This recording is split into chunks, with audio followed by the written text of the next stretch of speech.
Yes, reka twongere tubasuhuze cyane tubifurize gukomeza kugubwa neza twongere kandi tubahe ikaze n'ubundi nk'ibisanzwe muri amakuru yacu yo muri iki gitondo cyo ku munsi wa gatanu. Tukaba turi ku itariki enye z'ukwezi kwa karindwi, tukaba turi mu mwaka wa 2025. Muri aya masaha rero n'ubundi turazindutse, navuga ko mu by'ukuri tubazane amakuru agezweho. Amakuru yacu mukaba mumaze kwimenyera ko abagenda garuka hano muri Burasirazuba bwa Repubulika Iharanira Demokarasi ya Kongo, aho tuba tugenda tubagezaho rwose uko ibintu bimeze hano kuri ubutaka bwa Repubulika Iharanira Demokarasi ya Kongo. Mwe mudukurikira muri ku mugabane wa Afurika mu bihugu bigiye bitandukanye, ndetse na mudukurikira muri ku mugabane wa Amerika, cyane cyane hariya hari uwitwa rwose ngo ni Havugimana Sere, ni munywanyi wacu cyangwa se n'inshuti yacu y'akadasohoka hano kuri Jeune Official. Turabasuhuje cyane mwese rwose, amahoro y'Imana akomeze kubana namwe. Hanyuma kandi abari ku mugabane w'Uburayi ndetse namwe mudukurikiye muri ku mugabane wa Aziya n'ahandi hose, mwese reka tubabwire ngo ikaze. Hanyuma nkabasaba ko mwampa umwanya nibura utarenze iminota 50 cyangwa se 50 ariko utarenze isaha, kugira ngo tubigerezeho icyitwa amakuru agezweho. Ni amakuru mutasanga ahandi, amakuru rwose aba yateguwe ndetse agacukumburwa n'imboni za ejeneofficialnews.com ndetse na Jeune Official. Mu by'ukuri ziba ziherereye mu bice bigiye bitandukanye, haba hano mu Burasirazuba bwa Repubulika ya Demokarasi ya Kongo ndetse n'ahandi henshi hagiye hatandukanye. Muri aya makuru yacu turaza kubabwira uko muri Uvira biramutse ibintu bikomeje kugenda biba bibi cyane.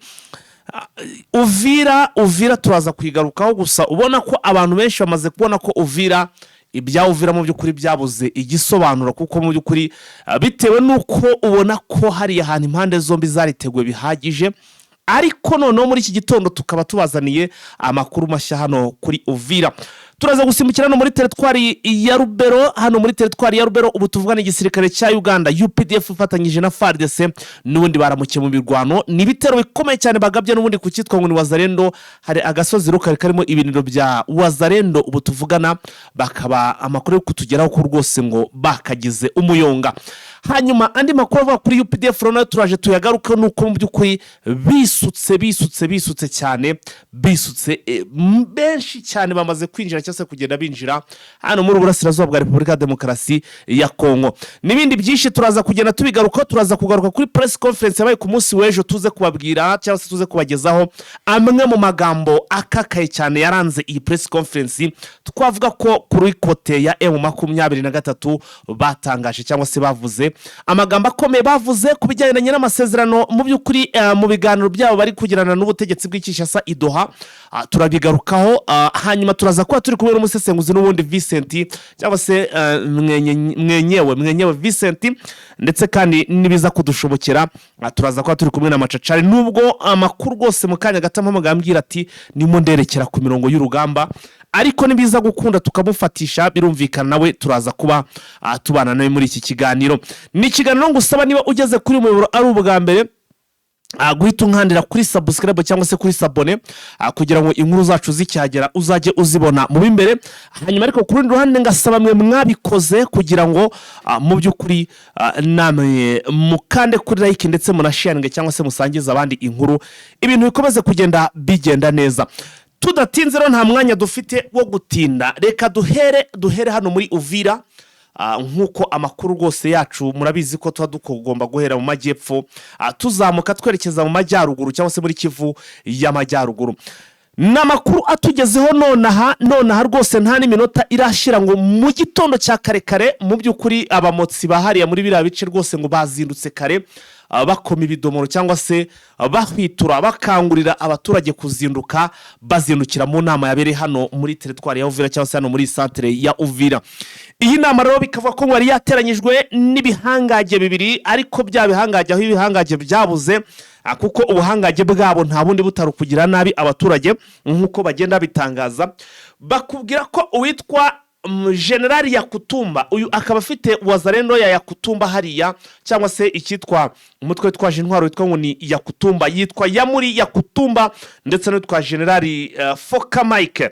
Abarongo bakaba babyukije abaturage ijoro, babyuka rwose ngo baturaretse cyangwa se bahagaritse hara mu mbeho hano muri umujyi wa Uvira. Ibyo ari bibazinduye rero ni ibiki sasa? Nibyo tugiye kwinjiramo. Ariko mbere ko twinjira banzu nkandire kuri like ndetse unasangiza abandi inkuru, urero twinjire sasa mu buryo burambuye muri ibi byatumye aba bagabo barara yarubika rwose babuza abaturage gusinzira, bababwira ko baza hariya. Amakuru aravuga ko mu by'ukuri ibi byose bigendanye n'ubwoba bumaze iminsi buri hano muri uyu mujyi wa Uvira, cyangwa se bwatangiye ku munsi w'ejo. Ubwoba ari bwinshi cyane nyuma y'uko M23 yadeployingaga abasirikare benshi cyane b'abakomando bamaze iminsi bari kwiga ikosi rya gikomando, ariko abenshi bakaba bagizwe n'abasirikare bamwe mu by'ukuri bagiye biripotinga ubwo M23 yageraga muri uyu mujyi wa Goma. Abasirikare nyuma y'uko barangije ikosi hano ahitwa za Rumangabo, bamwe M23 benshi muri bo dore ko byari 8,000 byaberekeje cyangwa se bahise berekeza hano mu mujyi wa Bukavu. Bakimara kugera mu mujyi wa Bukavu, bamwe batangira kugenda bideployinga mu bice bigiye bitandukanye, aho bamwe bakubwira ko bideployinza ahantu bita za Kamanyora, murabizi neza hano ku mupaka uhuza u Rwanda na Repubulika ya Demokarasi ya Kongo. Abandi berekeza mu bice nka bya Nyangezi, abandi berekeza za Doke mu bice bigiye bitandukanye muri teritwari ya Warungu hose, nkuko amakuru abivuga. Bakaba barahadiployinza abasirikare benshi cyane. Birongo byateye ubwoba izi nyeshyamba cyangwa se izi mitwe zitwaje intwaro ziri gufatikanya n'ubutegetsi bw'Ikishasa. Hanyuma itwa Yamuri Yakutumba, ufite icyama cyitwa ngo ni Yakutumba, ndetse n'uwitwa Foka Mike, bazindukira mu kwabo babwira abaturage bati muze tugire ibintu tuganira. Ikintu cya mbere bakoze, already bari bazi neza ko abaturage mu by'ukuri nyuma y'uko hagaragaye umwuka ugaragaza ko hagiye kuba urugamba rukomeye, kwari ukubahumuriza bababwiye bati mwewe ni muhumure, icyaba cyose kabone niyo ibiganiro by'idoha byananirana, twebwe nka wazalendo twiyemeje ko tugiye kurwana mpaka tugaruje umujyi wa Bukavu ndetse n'umujyi wa Goma. Ibirongo bakaba bari buze kubikora mu buryo bwo kurwana bameze nk'abari kwiyahura, aho ndetse ngo bo ubwabo ngo ku munsi w'ejo bakoze inama y'abazalendo bari hano muri Sud Kivu, ndetse n'abazalendo bo muri Nord Kivu bavuye nyine muri Nord Kivu. M23 igenda bakubita inshuro, igenda bamanura mpaka ibagejeje hano hafi no kubaroha mu gihugu cy'u Burundi. So ngo bakoze inama ngo bemeza ko bagiye kurwana icyo bita umuhenerezo, ngo mpaka ngo bagaruje ibice byose harimo n'uyu mujyi wa Bukavu ndetse n'umujyi wa Goma. Ibi byose bakaba bagiye kurwana ntacyo bitaye mu by'ukuri nk'ibiharabugingo cyangwa se nk'ibiharamagara, mpaka ku firimbi ya nyuma. Bakomeza bavuga ko mu by'ukuri ngo ibi byose baraza kubigeraho bafatikanyije ngo n'igisirikare cy'u Burundi, ngo bitengo nuko ngo gifite ubunararibonye, ariko ku rundi ruhande bakanaba ko ari kumwe n'intyoza mu kurwana cyangwa se mu kurwana mu kwataka ndetse no kugaba ibitero shuma. Abo bavuga ko ari abarwanyi ba FDL nabo ngo bari kumwe. Bati rero izi mbaraga zihuje cyangwa se zifatikanyije, bati turabasezeranya umutekano ukomeye cyane, ndetse kuva mu giye gutangira kumva tugenda dukuramo ibice bimwe na bimwe byari birimo izi ngabo ziri kurwana rwose, zitwa ngo ziri kurwana abaturage, nyamara ngo zitari ntacyo ziri gufasha abaturage. Mayima Yakutumba rero abararikocoye, ndetse n'uwitwa mu by'ukuri cyangwa se uyu yitwa ngo ni Yamuri Yakutumba ndetse witwa Foka Mike, bararikocoye muri iki gitondo. Barangije kuvuga ibyo baravuga tayari abakoboyi hariya rwose ngo bari bamaze guhisha za capati ndetse na za brusheti z'ingurube. Abagabo ngo bahita bajya kwitamira rwose muri amasaha, ngo binama ku isaha 2:00 yari maze gushwekera cyangwa se yari maze kurangira. Abagabo bigire muri gahunda zabo, nyine ibyo basezeranije abaturage. Abaturage ubwo nyine bararindiriye gusa, ariko ngo umwuka w'intambara hariya hantu urimo uragaragara byo ku rwego rwo hejuru. Gusa nubwo urimo uragaragara, ntabwo mu by'ukuri harabaho kwatakana ku buryo buhambaye cyangwa se ku buryo bukomeye, usibye sharing zirimo kugenda ziba. Nicyo kintu twavuga kiri kuba hano muri izi nkengero za Uvira. Reka tuvana muri Uvira duhite twerekeza mu by'ukuri hano muri teritwari ya Rubero, ndashaka kugira ngo tubanze twinjire muri izi nkuru z'imiriro tubone tuze no mu yandi makuru agiye atandukanye niba ngombwa tunaze mu bijyanye n'ubusesenguzi politike ndetse na diplomasi. Nk'uko amakuru arimo arangeraho muri iki gitondo n'ubundi arimo araturuka no muri teritwari ya Rubero, aremeza ko muri iki gitondo ibitero bikomeye cyane byagabwe n'ubundi n'igisirikare cya UPDF n'igisirikare cy'igihugu cya Uganda ndetse gifatikanyije n'igisirikare cya FARDC cyangwa se igisirikare cy'igihugu cya Congo FARDC. Icyari operation ya Shuja yo guhasha umutwe wa ADF naru ndetse na Kodeko bamaze guhindura chapitre already. Ngira ngo ibi byo mumaze kwimenyera, bamaze guhindura chapitre ubu bari guhiga icyitwa ngo ni Wazalendo. Amakuru aturuka hararo ngo nuko muri iki gitondo nkuko amakuru abivuga imirwano yaramukiye ahantu to ngo ni Baswaga, ahantu ngo ni muri sheferi ya Baswaga niho haramukiye ibitero bikomeye cyane, aho ubu tuvugana amakuru arimo aremeza ko ngo UPDF cyangwa se iki gisirikare cya Uganda ndetse n'igisirikare cya Repubulika ya Demokarasi ya Kongo ngo mu masaha ashize yonyine rwose ngo amaze kugira agasozi kari karimo ibirindiro bya Wazalendo bamaze kukagira umuyonga. Aka gasozi ngo bagatwitse bakoresheje imbunda ziremere cyane, imbunda zihanitse, imbunda zo ku rwego rwo hejuru, ku buryo ngo Wazalendo barabarashe mu by'ukuri baburaho bakwirwa, baburaho banyura, usibye gusa kumanika amaboko ngo nicyo kibaranze cyangwa se nicyo kigaragaye. Aha rero ngo ni muri quartier bita ngo ni Muhora, aka gace ngira ngo no ku munsi w'ejo twabivuze ko kabariyemo imirwano Wazalendo bihagararo ntibakabakuramo. Aha rero mu by'ukuri ngo niho habereye icyitwa umuriro ukomeye cyane nk'uko amakuru arimo kugenda atugeraho. Bagakomeza bavuga za Uganda UPDF mu by'ukuri zirimo kugenda zisuka cyane hano muri teritwari mu by'ukuri ya Rubero, aho bari kwambuka n'ubundi harakumbi bacuvuye mu gihugu cya Uganda bagahita bikoza hano muri teritwari ya Uvira baciye burumvikana ni muri za Rucuro. Ndetse ngo abasirikare bageza ngo ikigaragara ngo ntabwo baje kurwanya Wazalendo, kuko ngo Wazalendo ntabwo ari yo kwitegura imyiteguro nk'iyo aba basirikare b'iki gihugu cya Uganda barimo kugenda bitegura, kuko ngo ari kwambukana ibikoresho bihambaye, ibikoresho byinshi cyane, ndetse ngo bakambuka bikwije, ubona ko mu by'ukuri ari igisirikare nava ngo gisa naho kije kurwana indi ntambara utamenya ubwoko bwayo, bakurikije ibikoresho cyangwa se uburyo iki gisirikare kiri kwambuka kikwije. Bagakomeza banakubwira tugarutse gato cyane hano muri Sud Kivu ko nubwo ibintu bitameze neza hano muri Sud Kivu, mu by'ukuri ngo uyu mugabo ni guverineri wa hano muri Sud Kivu, ariko navuga ngo mu by'ukuri uri mu buhungiro, yitwa Paluku, ngo ni Jean-Jacques Paluku. Niwe Jean-Jacques Palusi, ntabwo ari Paluku, ni guverineri Jean-Jacques Paluse.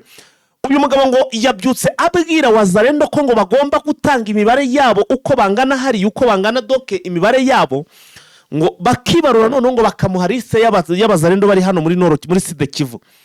Wazalendo rero ngo icyo batari kumenya nuko ngo aba bagabo cyangwa se ngo Gisekedi yakomeje kugenda bahisha ko yaba yarabagambaniye ko bagomba bose kuraswa.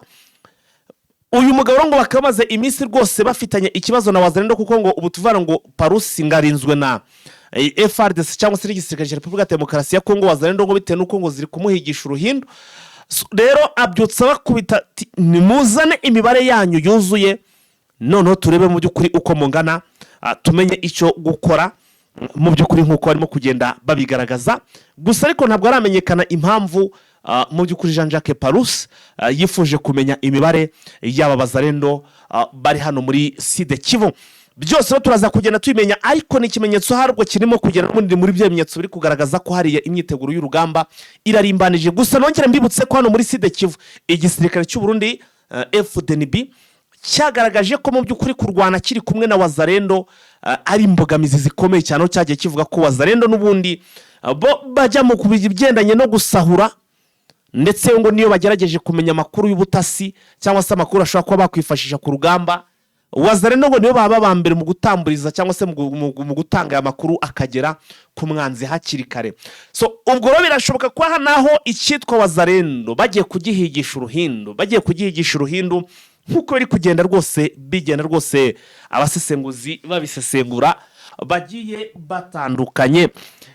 Tukiri hano muri Nord Kivu twavugaga rero ku kudeployinga cyangwa se ku kurifosinga kudeployinga abasirikare ba Uganda hano muri iki gihugu cya Kongo benshi cyane. Ariko ntabwo ari ibyo gusa, kuko barakubwira ko kuva mu masaha ya saa 10 za mu gitondo ahantu bita muri Rucuro naho haramuke imirwano n'imirwano yabere mu ngombe bice bya za Kazaroho, ahitwa Nyagisozi, ahitwa ngo ni Chati. Sinzi ukuntu aka gace ndi kubona rwose kugasoma rwose biranze neza, ariko ngo ibi bice ngo byaramukiyemo imirwano, ngo imirwano naho ngo ihoshure mu kanya ku saa 2 nibwo ngo nibura ngo agahenge kabonetse. Ariko muri ibyo bice haba za Kazaroho, Nyagisozi, aho ngaho no muri ako gace kari kandi haramukiye urugamba kuva ku saa 10.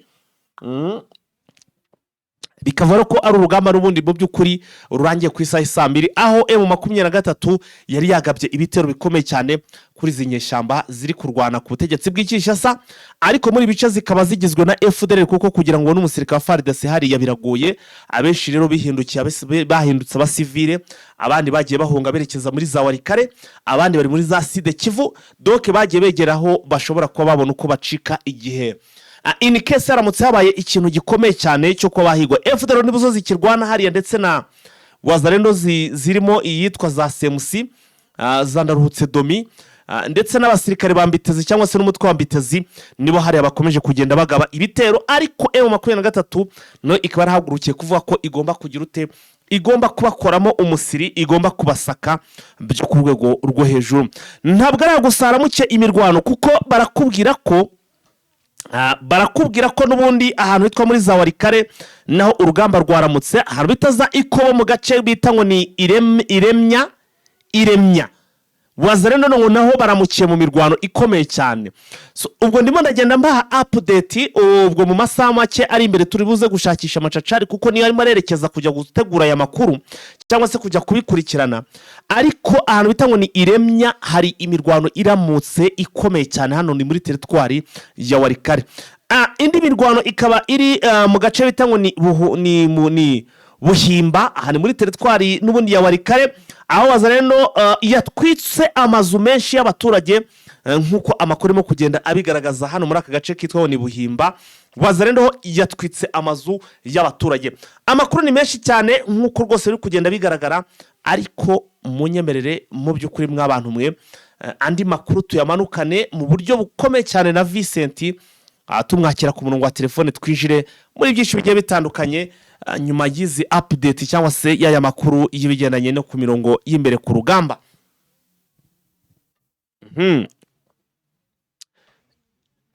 Mutaramu rwose reka tumushyire ku murongo, ducuncumukane rwose twimanukire, tubagezo ibintu biri kubera hariya. Gusa ariko ikigaragara insécurité yabaye insécurité, ubwoba ni bwose ku baturage bari hano Igoma.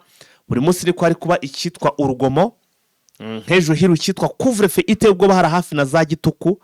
Navuga ko ibintu ntago bimeze neza nakana gato rwose. 23 ntako itari kugira ngo ibe yashakisha uburyo ki igira umutekano. Vincent ku murongo wa telefone already yamaze kuhagera. Waramutse neza Vincent? Naramutse neza, ariko sinumva neza, sinzi wahindura umurongo. Aha, ubwo nyine nabyumvishe, reka mpindura umurongo, ubwo nyine urabisabye. Aha, rwose ati hindura umurongo, reka duhindure umurongo nk'uko abisabye, ducuncumuke rwose tugenda tura muri biriya bice. Wagwana ese bimeze bite? Reka duhindure rwose. Aha ni okay? Rwose ndakumva neza, bimeze neza. Aha, nguhaye ikaze rero kandi nkwifurije gukomeza kugubwa neza. Urakoze kwikazuma, kandi nawe mwifurije umunsi mwiza wo kwibohora. Uribuka ko uyu munsi ari umunsi wo kwizihiza imyaka hafi 31 u Rwanda rubohowe. U Rwanda rwose twaribohoye, abanyarwanda twaribohoye, u Rwanda ruragendwa. Nuko ngayo rwose u Rwanda twaribohoye, ndetse n'ikimenyimenyi barakubwira bati ntabwo turabizi ko igihugu cyacu ari gito rwose, ni nka kwa kundi umuntu agira agahanga gato yarangiza akakarinda ibiguma. Niyo mpamvu aho kugira ngo bidusange mu cyumba tugomba kujya kubihagarikira iyo ngiyo, tugashyiraho ingamba z'ubwirinzi tukirinda. Niko gahunda zimeze bwana Vincent. Ibyo dushyiraho ingamba z'ubwirinzi haba mu kirere, haba ku butaka, haba mu mazi, ndetse n'ahandi hose hashoboka kugira ngo agahugu kacu gakomeze kuba keza kandi gatengamare, kagenda amanywa nijoro. Yes Vincent, usanze n'ubundi ndimo ndaripura, n'ubundi murabizi ko cyangwa se dukurikiye murabizi ko tugenda twigarukira mu bihugu by'abaturanyi cyane cyane, ariko amaso yacu tukatwara yashyize hano mu gihugu cya Repubulika Iharanira Demokarasi ya Kongo. Amakuru ndimo kwakira Vincent nuko ngo ingabo za Uganda zabyukiye mu mirwano ikomeye cyane, ariko mbere yuko imirwano iba mu masaha y'umugoroba ngo imirongo miremire y'abasirikare b'igihugu cya Uganda yagaragaye bava mu gihugu cya Uganda binjira hano muri Repubulika Iharanira Demokarasi ya Kongo. N'amakuru nyirimo gushakisha ese binjire bimeze bite, ntabwo ndabona neza version donc ngo mbone icyitwa idonido, ubwo nanayita kari amakuru ari kuvuga ku mihanda, ariko ngo abasirikare binjiye ngo bigaragara ko bataje kurwana ngo na Wazalendo, kuko Wazalendo ngo ntabwo ifite imbaraga ku buryo bayitegura nk'uko binjiye bameze, kuko ngo binjiranye icyitwa igikoresho, sinzi n'abagiye kurwana niba bagiye guhangana n'ibyihebe bya Osama bin Laden, ntawamenya bwana Vincent. Byaravuzwe kandi n'ubu biravugwa yuko abasirikare ba UPDF nyine bazarwanya Wazalendo bafatanyije na FARDC, ariko nk'uko bivuga kwinjiza abasirikare bangana gutyo, nk'uko bivuga ndetse n'ibikoresho bingana gutyo, ntabwo biri mu mugambi wo kurwanya Wazalendo gusa, kuko hari n'andi makuru avuga yuko ubutegetsi bwa Kinshasa bwahaye gahunda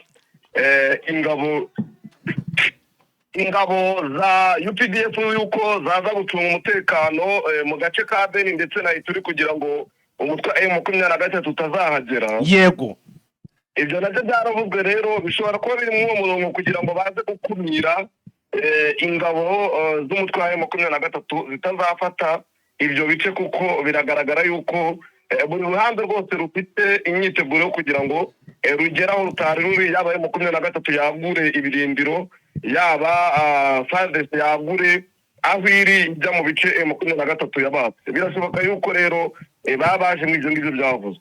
Yes Vice, ariko ngo muri iki gitondo n'ubundi ngo baramukiye mu mirwano, sinzi niba wabimenya. Mirwano hagati y'ingabo za FARDC ndetse na UPDF ntabwo ari iki gitondo gusa, kuko imaze mu minsi igera muri 6 n'umunsi wa 7. N'ejo ku mugoroba imirwano yarabaye, aho UPDF ifatanyije na FARDC nyine barwanye na Mai Mai yo muri Wazalendo.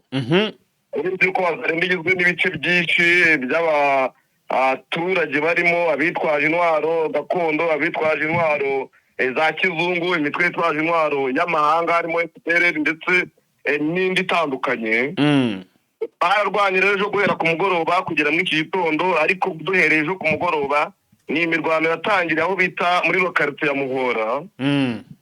Akaba ari chefuriye nyine ya Muhora, n'ubundi akaba ari muri groupement ya Nguro. Akaba ari mu gace ka Baswaga muri teritwari ya Rubero muri Kivu y'Amajyaruguru. Aya ngo Baswaga rwose ngo n'ubu yaramukiyemo imirwano ikomeye cyane.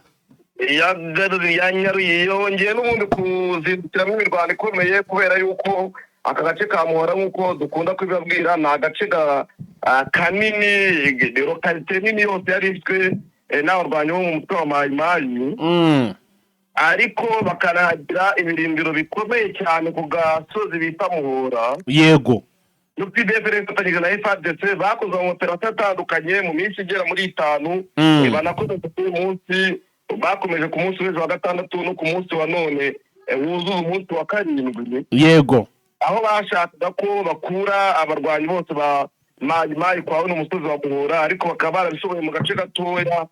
Noneho ingabo za FARDC zitangira gushyiraho ubuyobozi mwa bino bice. Ariko dukomereje ku mirwano n'ubundi nyine yabaye zo, yabaye cyane cyane kuri axe y'umuhanda bita Musingiri Vunyinga, aho UPDF ndetse na FARDC bakomeje barwana berekeza aho bita Maboya Nguru, Kivuga, Mabambi na Karundu. Ariko bwana Vincent, ni Wazalendo tuzi ko nta mbaraga zifite, ni Wazalendo tuzi ko bameze nk'abasivile, kuko M23 niyo ibagezeho usanga barimo kwirukanka rwose, nta basirikare barimo. Bwana Vincent, ibitero Uganda irimo irarwana cyangwa se igisirikare cya UPDF kiri kurwana na Wazalendo, kandi birabice tuzi neza ko nta na FDLR benshi bariyo pe, wenda tuvuga ngo bahanganye na FDLR.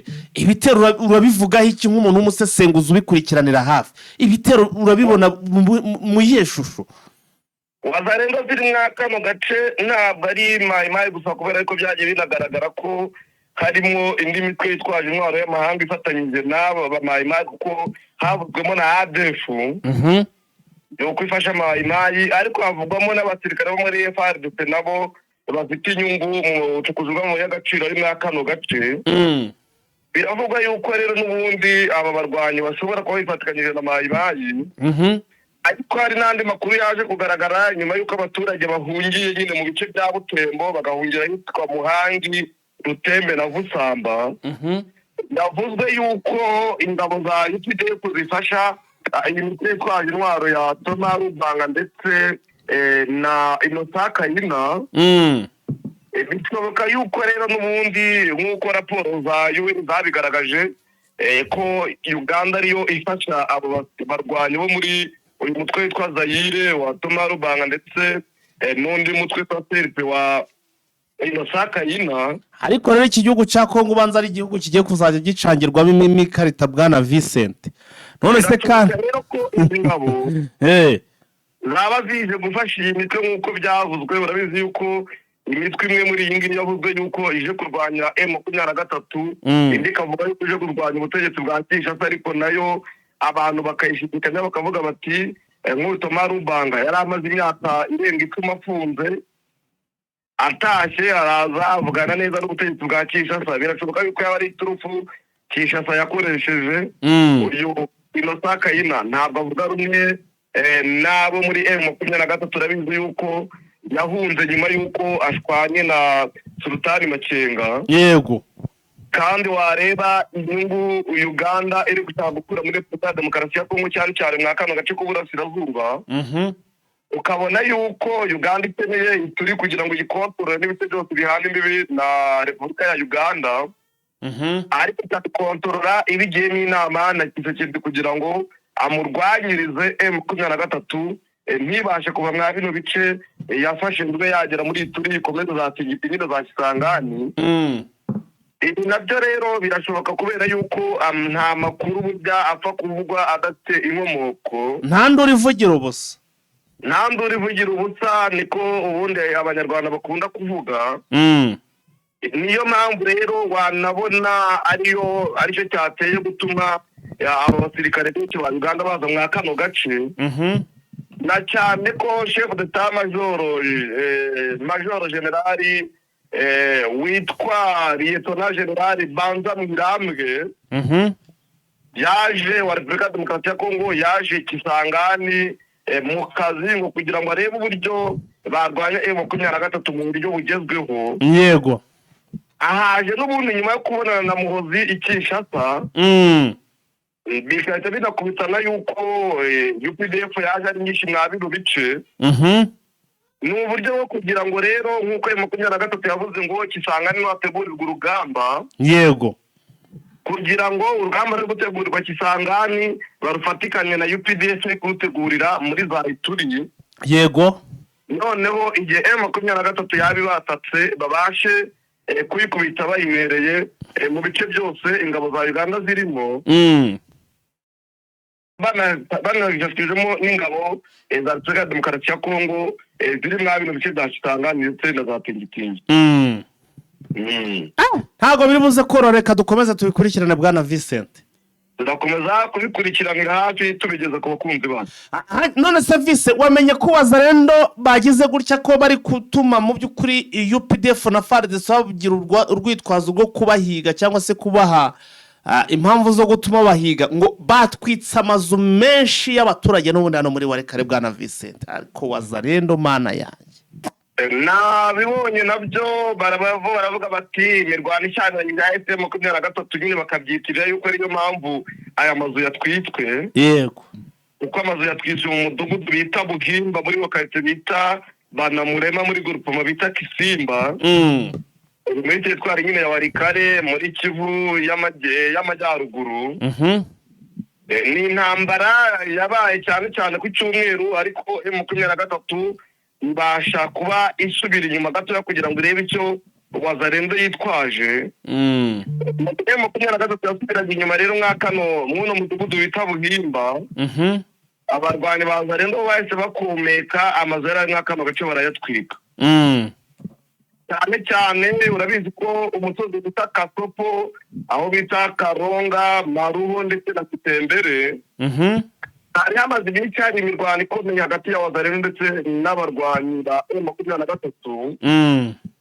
Abashefu kutimye rero cyangwa abashefu ba gakondo bari mwa bino bice bya Rusamambu, baravuga yuko iyi mitwe yombi yitwaje intwaro yaba M23 yaba Wazalendo bari mu gace bita Bukumbirwa muri kurupoma ya Ikobo, ariko ko kuba bahari nyine bakomeza kurasana cyane byatumye uyu mudugudu wa Buhimba nyine wibasirwa n'abo Wazalendo. yego ku buryo amashuri, insengero, inzu z'abantu, amashyamba byatwitswe ku buryo biteye ikibazo. yego bituma n'abaturage bahungira mu bice bitandukanye bya kino gice. ko numva Wazalendo bari gutuma habaho impamvu zo kubahiga. Wazalendo impamvu nyinshi zo kubahiga zo ziriho kubera yuko byagiye bitangazwa na M23 mu bihe bitandukanye. Bakavuga bati iyi Wazalendo irakora ibintu bitandukanye bibi tudakwiye kuba twihanganira. ari nacyo ubona leta ya Uganda ifatanyije na leta ya Kinshasa babigize ubwitwazo ariko kugira ngo babone uko bazana ingabo nyinshi mwa bino bice. Vincent, reka twinjire kuri iyi peji iremereye cyane, navuga ngo iremereye cyane ariko ikomeje kuza igenda rwose itrendinga ku marezo sosiyo ndetse ikanatuma habaho icyitwa urujijo. Nyuma y'uko ku munsi w'ejo shyiriwe havugwa ibihuha ko uwitwa Rurankunda ashobora kuba yaza kujoininga M23, nubwo turi bwirengagize ibyagiye bivugwa, bavuga ko ngo ngira wenda ibinyamakuru byara muri Kongo byonye byandika binavuga ko ngo ari u Rwanda, harya na Elfino yarabitangaje ivuga ko ngo bavuga ngo n'u Rwanda rugiye kumuzana wagira ngo nirwo rumufite cyangwa se rufite ibyizo ntambara kubera hari. Reka ibyo tubyirengagize, ndashaka kugira ngo twirebera andi makuru abyutse ava kwitwa Joseph Kabila, uwitwa Katumbi, uwitwa John Numbi. Aba bagabo mu by'ukuri ngo bari mu biganiro witwa Colonel Nanga kugira ngo bari uko bajoininga AFC. Vise iyi nkuru ntekereza ko wayikurikiranye cyane, bimeze bite ibyabo bagabo? Nibyo, hari amakuru yatangajwe n'inzobere za UN zakoze raporo zivuga yuko abanyepolitike batandukanye bo mu burasirazuba bwa Repubulika ya Demokarasi ya Kongo iyi raporo ya Loni bwana Vincent, raporo ya Loni hari igihe rimwe ivuga ibintu bizima ubundi ikavuga ibintu bibogamye. Tuzacireho akantu bita ka question mark. Niko bameze, birasanzwe, ariko hari ibyo bavuga biri byo kuko hari ibyo turi kugenda tubona bavuze biri byo n'ibyo bagiye bavuga bitari byo. Yego, ngaho twinjiremo. Muri raporo bavuze yuko umutwe wa M23 watangiye kwigarurira imitwe yitwaje intwaro imwe n'imwe yifatikanya nayo. Yirayimaza ahubwo noneho karabaye. Batanga urugero aho bamwe mu Wazalendo bifatanyije n'igisirikare cya M23. Yego.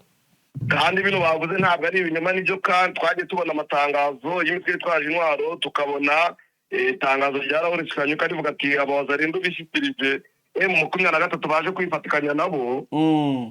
Ntabwo wavuga ko izi nzobere za Loni byo zavuze ari ibinyoma, kandi M23 nayo yaragiye bitangaza kuri iyi mitwe. Yego. Iyi raporo none igaruka ivuga yuko bamwe mu banyepolitike bagiye bihuza na M23. Turabizi ko twagiye tubona bamwe mu banyepolitike bagiye baza bakakirwa na M23 kandi bigatangazwa. Ariko mve turari n'abandi benshi itagitangaza ubanza nzajya nkabitangariza.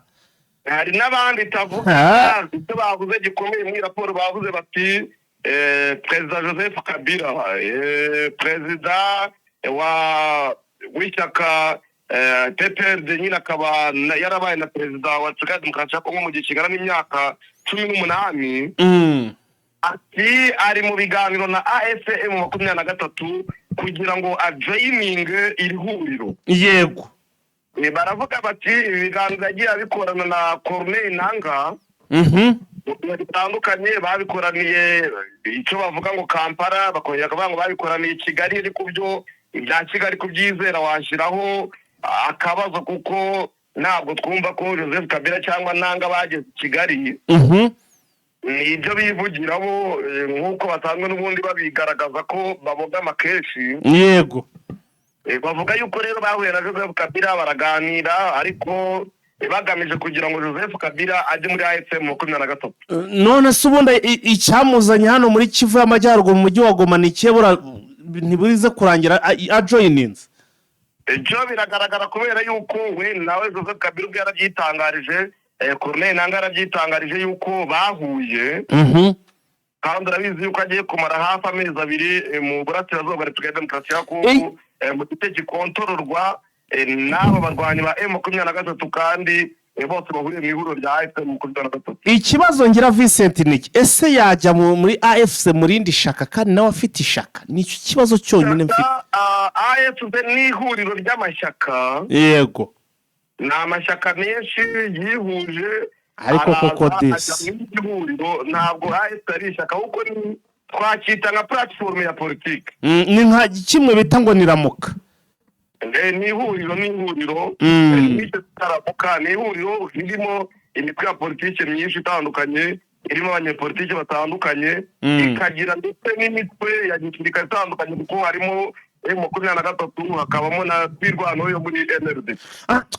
Komeza ucacange bwana Vincent, komeza usosengure nk'uko warubirimo nubwo naringize ntya rwose nkakuderosha.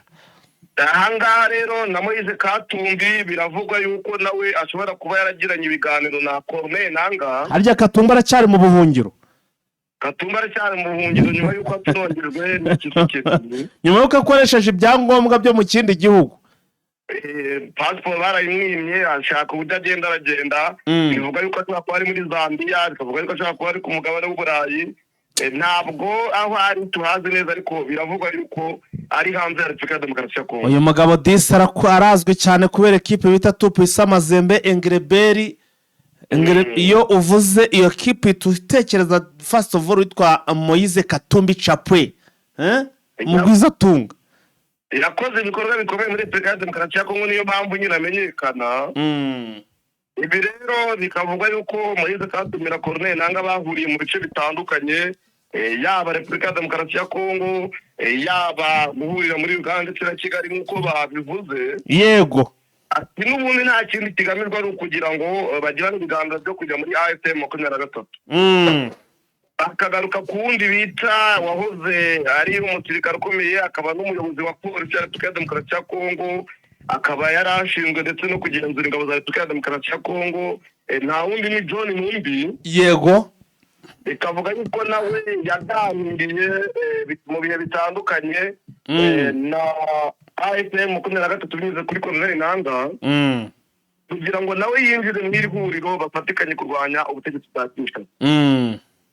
Nabyo rero biracyavugwa, turacyashakisha amakuru abyerekeye tumenye nyirizina niba iyi raporo ibyivuga ari byo, niba atari byo, byose turacyashakisha aya makuru kugira ngo tumenye nyirizina ukuri kwabyo.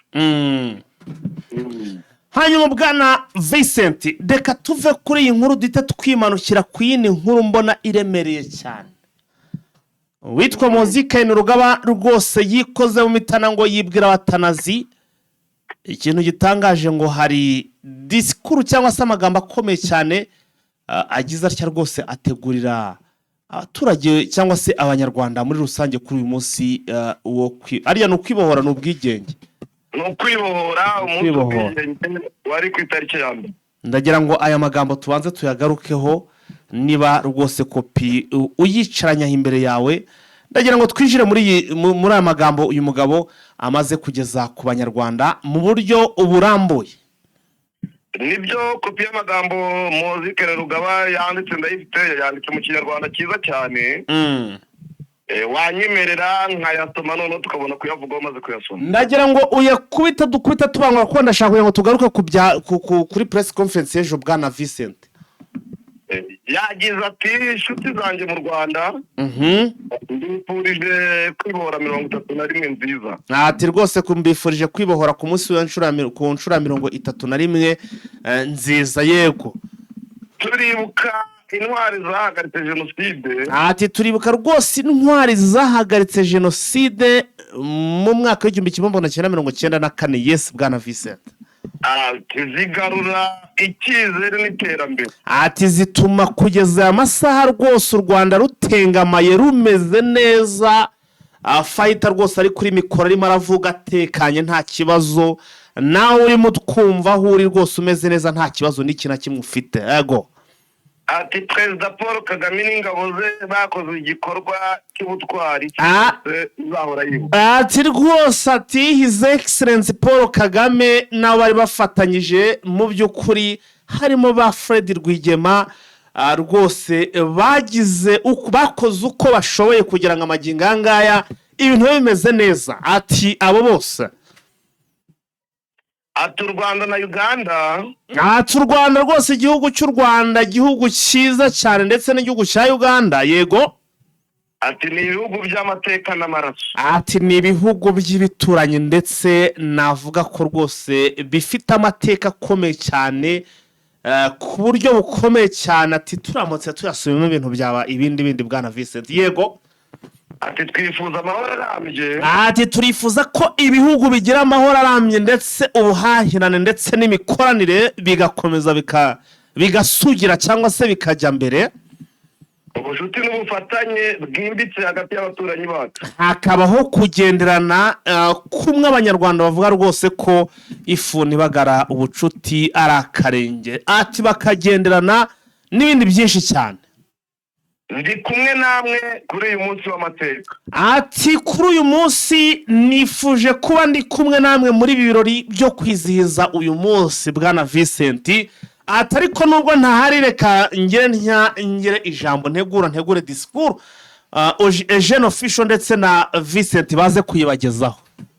Nibyo tuyibagejejeho rero nubwo butumwa yatanze burasobanutse. Urumva yuko yavuze ko u Rwanda na Uganda ari ibihugu by'amateka n'amaraso. Yego bwana Vincent. By'amateka n'amaraso. Urabizi yuko Repubulika ya Uganda kugira ngo Yoweri Kaguta Museveni agere ku butegetsi yabifashijwemo n'ingabo ziri muri RDF ubungubu kugira ngo bakureho ubutegetsi bwari buriho bw'igitugu bwa Obote muri Uganda.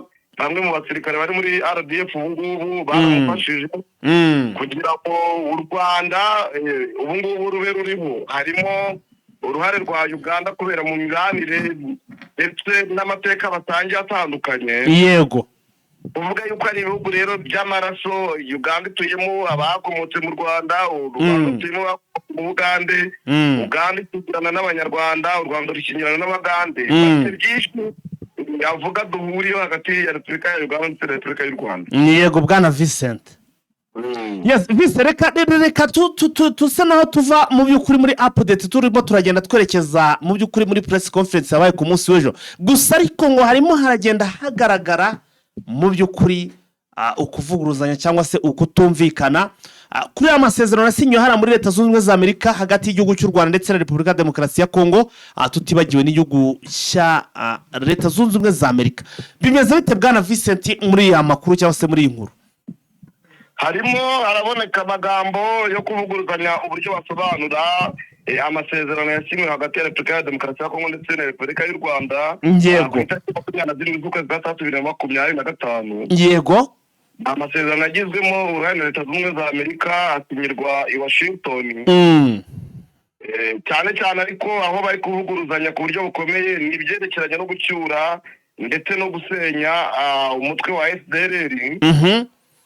U Rwanda ruvuga yuko umutwe wa FDLR uzabanza ugasenywa nk'uko bavuga yuko amasezerano bagiranye hagati ya Repubulika ya Demokarasi ya Kongo Amerika ibaye umuhuza, ibi bivuga yuko bazasenya uwo mutwe, bamara kuwusenya u Rwanda nyuma rugakuraho ingamba zarwo z'ubwirinzi nk'uko byasobanuwe na Olivier Nduhungirehe.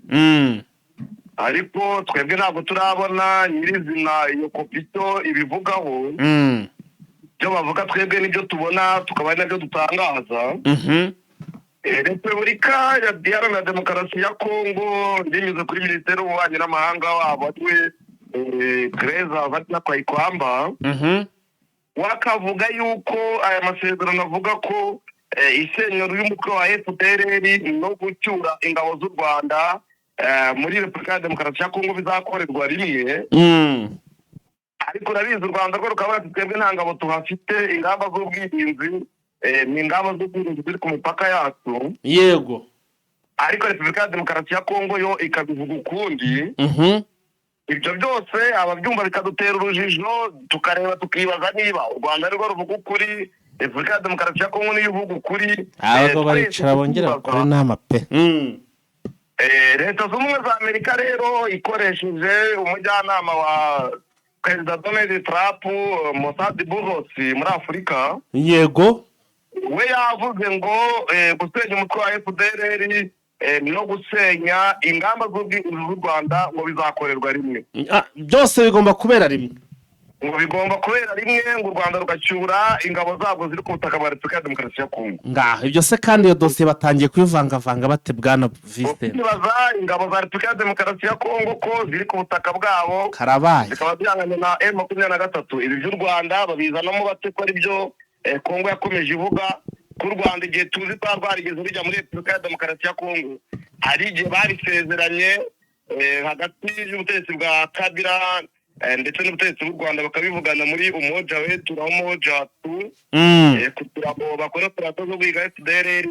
N'ibyari izi ngabo zaragiyeyo, u Rwanda ko ruvuga ko nta ngabo ruhafite, byaba ari ibiki. Tukavuga tuti rero tureke igihe kizisobanura niba ari byo koko ibyo Leta z'Ubumwe za Amerika zivuga ari byo, niba ibyo u Rwanda ruvuga ari byo, n'ibyo Repubulika ya Demokarasi ya Kongo ivuga kuko bifite ukuri. Tuzabibona uko igihe kigenda izo ngamba uko zizagenda zikurwaho, ndetse nuko gusenya umutwe wa FDLR uko bizagenda. Byose katubihari igihe tuzarebe ukuri aba ariko kuzatanga, igihe aba aricyo kizatanga. Ewana mbaye surprised kabisa. Ubwo koko navuga surprised kuko ibintu twagaragarize n'ibyo twagiye twumva uko biterepureta n'amasezerano bigenda bitandukana rwose. Umwe araza akavuga ibye, undi akavuga ibye, undi akavuga ibye.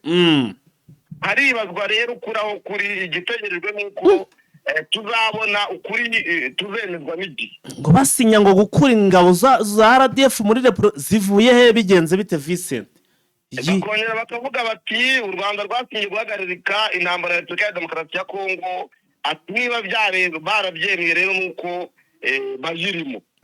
Tukavuga twebwe ko tutigeze twumva u Rwanda rudekarara intambara yaturutse. None ibi biri ku nta reaction se, ntabwo kuri kote y'u Rwanda nta kintu barasubiza bwana Vincent nk'umuntu ubugenda ubikurikiranira hafi. U Rwanda icyo rwasubije rwavuze ko nta ngabo rufite muri Repubulika ya Demokarasi ya Kongo. Rwarabihakanye kandi ruvuga yuko icyo amasezerano avuga ari uko umutwe wa FDLR ukwiye gucibwa intege ugasenywa hagati ya Repubulika ya Demokarasi ya Kongo ndetse n'u Rwanda bafatanyije. Bamara gusenya uwo mutwe ingamba z'ubwirinzi zikavaho. Ingamba z'ubwirinzi zikavaho u Rwanda ntabwo bisobanura. U Rwanda ruvuga ngo ni indege, ni abasirikare, ni ikoranabuhanga, ntabwo babisobanura ngo bavuge nyirizina ngamba z'ubwirinzi ari.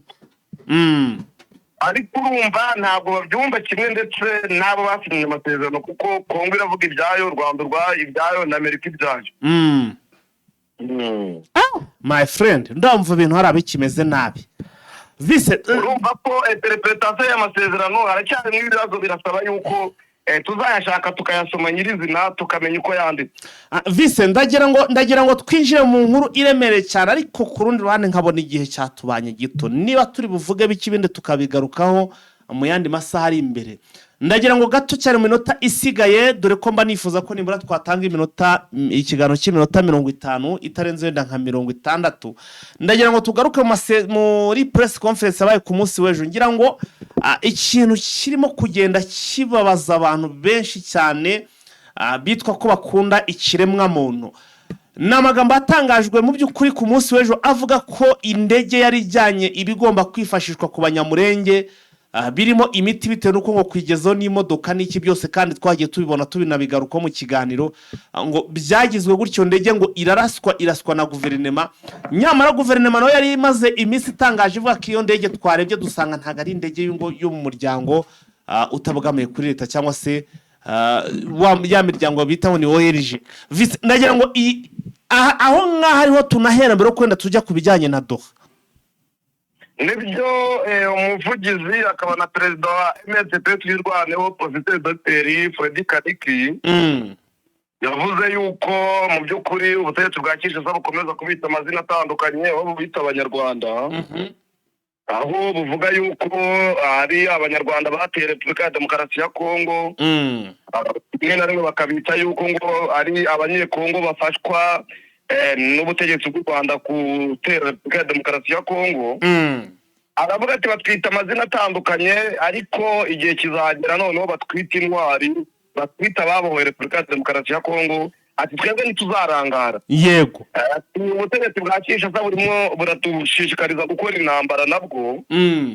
ati nk'urugero ejo bundi Minembwe barata indege yari ijyanyeyo imiti kubera yuko abaturage batuye Minembwe bameze nk'abashyizwe hagati nk'ururimi. yego ati ku mpuruza yagiye itangwa n'abaganga bari mwa bino bice ndetse n'abaturage kubera kubura imiti ndetse n'ibikoresho by'ibanze.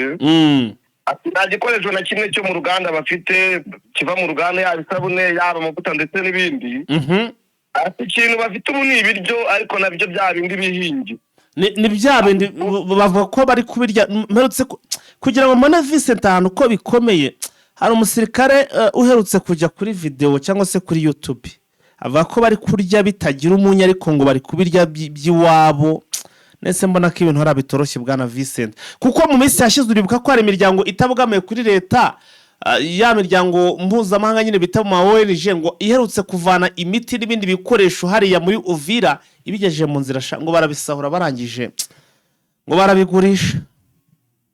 nibyo Kaniki yasobanuye aravuga ati njyewe hano ati twumvisha ubusabe, urabizi ko Kaniki ubundi ubusanzwe ni umuganga. kuba yamenya agaciro k'imiti arakazi, kuba yamenya ababura imiti, kuba yamenya ko abantu babura ibintu bikomoka mu nganda ingaruka bahura nazo arabizi. cyane cyane yuko ni nako gace akomokamo urumva ntiyabiyoberwa ko bene wabo babayeho nabi kandi n'umuntu uhagarariye ishyaka ry'abantu bari muri icyo gice. afande Rugabo rwose ngo ari kubirya bitagira umunyu. aravuga ati aba baturage ba Minembwe ntabwo babasha kujya kwivuza Uvira, imiti ni ikibazo, imodoka baramufata. ntabwo wanyura nta nzira n'imwe, inzira yari isigaye ni inzira yo gukoresha indege.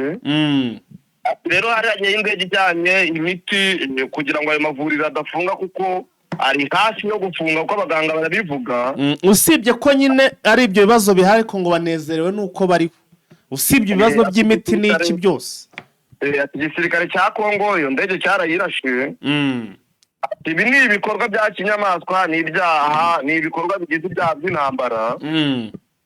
turabona yuko guhera 2017 bakomeje batwepoza intambara, baduhohotera, badutangura. ongera ko yanavuze ko ari n'ibikorwa binagaragaza ko mu by'ukuri ibintu by'amacakubiri bakibigenderaho, ndetse binagaragaza ko mu by'ukuri bakomeje kugenda banga ubwoko bw'Abanyamulenge, kuko kubashyira imiti n'iki ukabihagarika babisobanuye ko utabushaka muri Repubulika ya Demokarasi ya Kongo. ati ni igikorwa kigaragaza yuko bashaka gukorera jenoside abo mu bwoko bw'Abanyamulenge. ati byahereye muri 2017 kugera isagira cyakorwa. ati rero turasaba leta ko nitabihagarika ko tutazarangara. ati natwe tuzirwanaho tugahaguruka tukabarwanya dukoresheje intwaro kuko ubundi twebwe turi opposition irwana. Ntibashiremo imbaraga n'ubundi baratangiye ivuga gusa ati nibakomeza rero ibyo bikorwa ntituzabyihanganira yatangaza yuko mu Burundi ariho ibitero bitegurirwa, ariho bagize chef d'état major ako Gisangana, ariho ibitero bitegurirwa, agaragaza ibice byinshi bivamo intwaro.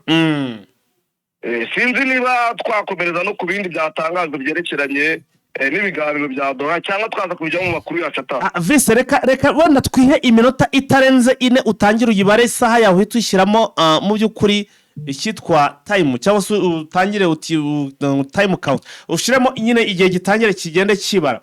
Ntiturenze iminota 4 tubwire idoha ibyidoha abantu badukurikiye ibyidoha bimeze bite. Icyo basigarana nuko AFM 23 binyuze ku munyamanga uhoraho wabo Benjamin Bonima yego yavuze yuko ubutegetsi bwa Kinshasa bwohereje itsinda ribuhagarariye, ariko bakabohereza badafite uburenganzira bwo guhagararira ubutegetsi bwa Kinshasa mu biganiro mu byo nyise ko batari bafite manda. Yego cyagaragaje naho babasabye yuko basinya amasezerano yo guhagarika intambara cyangwa amasezerano y'agahenge.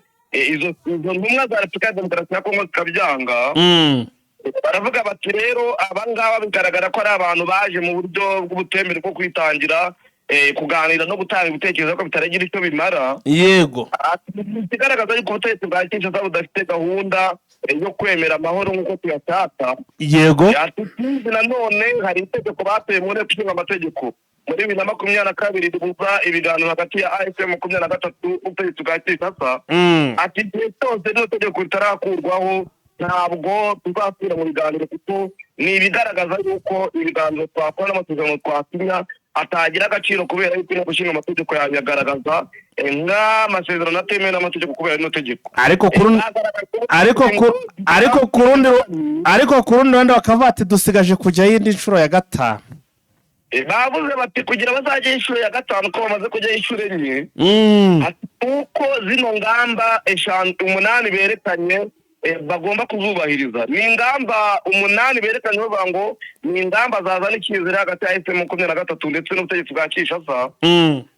Bigaragaza yuko ayo masezerano yasinywa kandi akagira agaciro. Ingamba ya mbere rero bavuze yuko ubutegetsi bwa Kinshasa bukwiye gukuraho uburyo bugaragara itegeko ryatowe muri 2022 rivuga yuko AFM 23 idakwiye kuganira n'ubutegetsi bwa Kinshasa. Ni itegeko bavuga batoye mu nteko ishinga amategeko ku itariki 8 z'ukwezi kwa 11 muri 2022. Bakavuga ati rero iri tegeko uyu mwanzuro ukwiye gukurwaho. Bamara gukurwaho noneho bakabona kujya mu biganiro bazaberekanye uko bashyikiriye bino biganiro. Yego ikindi baravuga bati nuko ubutegetsi bwa Kinshasa kidakwiye kuvuga ku mugaragaro yeruye nta gutikanya yuko bizava Doha kandi abyemera kandi yemera yuko bagiye mu biganiro na AFM 23 mu buryo butaziguye. Gatatu aravuga ati nuko hakwiye kubaho gukuraho ibihano ndetse n'impapuro zo gufata abayobozi muri AFM 23 bashyizweho n'ubutegetsi bwa Kinshasa kandi bagahagarika gukurikirana mu buryo bw'ubutabera abayobozi bose ba M23 cyangwa n'abandi bafitanye isano nabo. Nabonye bavuga ukuntu bongo hari ibyo bubahirije ariko kuri kote ya guverinoma bakanga kugira ibyo bubahiriza mu byo basabaga mbere uko ibiganiro bitangira. Bwana Vincent nabyo nashaka kubigeraho navuga ngo zino ngamba 8 ndanze zirangize mite mbisorezaho. Bakavuga bati turasaba yuko barekura byihutirwa abasivile ndetse n'abasirikare bafunzwe mu buryo budakurikije amategeko babashinga gukora na AFM 23 ndetse n'abandi bafitanye amasano cyangwa bakora imirimo imwe cyangwa bafitanye ubucuti babafunze barenganya yuko bakwiye kubarekura ndetse bakabaha impozamarira niho ibiganiro bazabisubiramo. Yego icya gatanu baravuga bati ni ugushyira iherezo ku magambo y'urwango ndetse no ku bikorwa byo kurya abantu n'ibikorwa byo kwirukana no kwibasira abanyekongo bavuga ururimi rw'ikinyarwanda n'igiswahili. Bakarabisa yuko ngo bakorera ubutasi bwa AFM 23. Guverinoma ndirasanga witwa Kanyuka ariwe mu Kongomani wenyine. Ahangaha babigarutse bavuga yuko ngo bajya mu biganiro Rwanda ndetse na Doha bavuze ko umunyarwanda ngo abandi bose ari abanyarwanda mu Kongomani urimo ari Lawrence Kanyuka gusa. Barababwira ati mukwiye guhagarika ibikorwa byose by'ivangura bishingiye kuri nationalite, bishingiye ku miryango. Ati ibyo byose ni mubikora tuzabona tujye mu biganiro ku kuri 5 Vincent nyarutsa iminota yagiye Vincent. Turavuga bati turabasaba yuko mwemerera abavuga ururimi rw'ikinyarwanda kutembera nta kibatangira, bagahabwa inzandiko z'inzira bakagenda bagakora imirimo nta na kimwe kibatangira, bere gufungirwa amabanki mu bice tugenzura, ibice turimo byose amabanki agafungurwa kugira ngo abaturage babone ibyo bakeneye. Ati turabasaba yuko habaho gusinya amasezerano atanga agahenge k'intambara hagati ya Kinshasa na AFC mu 2023. Ni ibyo ngibyo basabye 8 ko ubutegetsi bwa Kinshasa nibubyubahiriza bazabona kujya mu biganiro bya Doha ku nshuro ya 5. Ibi bigaragaza ko batabyubahiriza batazabijyamo. Yes, Vincent, reka tukureke cyangwa se tukurekure amasaha ndabona yatujyanye, tuze gusubira mu yandi masaha tureba n'andi makuru ari buze kubagezweho, ariko n'ibinadushobokera turaza kugaruka n'ubundi muri ibi byavuye muri press conference yo ku munsi w'ejo.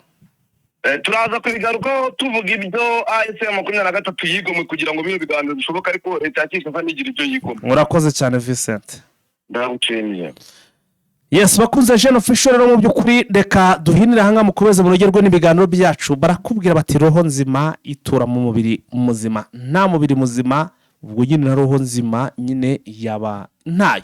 Roho nzima itura mu mubiri muzima. Kwivuza bisaba gushishoza, tukirinda imiti ikoze mu binyabutabire, tukagana imiti ikomoka ku bimera ikoranye ubuhanga n'ikoranabuhanga. Prime Health Infinity yabazaniye ubuvuzi mpuzamahanga Chinese medicine bukoresha imiti ikoze mu bimera 100%. Fasha by'umwihariko abafite indwara za diabete, umuvuduko w'amaraso, impyiko, hepatite B n'izindi ndwara z'umwijima, amara, amibe, hemorrhoide, asima, sinezite n'izindi. Bya prostate, kubura ubushake cyangwa gucika intege mu byo gutera kababyeyi bazahajwe n'ibibyimba byo mu nda, infection, ibibazo imihango, kubura ubushake no kutabyara, tubakoraho rikaka. Prime Health Infinity ikorera i Kigali ku Kimironko inyuma y'isoko ku muhanda ujya Kigali Parent School. Dukorera kandi mu mujyi wa Gisenyi kunsi yahoze gare umanukiye kuri Avenue kwa Clave. Prime Health Infinity ubu yamaze kugeza stock y'imiti muri Leta Zunze Ubumwe za Amerika, kugira ngo abari muri Canada, Australia na Leta Zunze Ubumwe za Amerika mwese bariho mwishyurira imiti kandi bagera hari hiturutse kitarenze iminsi 2. Nta mpamvu yo kongera gutumiza imiti mari igihe kirekire bikaba byakuviramo no kubura amafaranga yawe. Ibihugu by'Iburayi nka Finland, Ubwongereza, Ububirigi, Ubufaransa n'ahandi Brazil ndetse n'ibindi bihugu bya Afrika dukoresha posta na DHL, namwe imiti kabageraho mu gihe kitarenze iminsi 5. Duhamagare cyangwa twandikire kuri WhatsApp 788 99 99 05 76.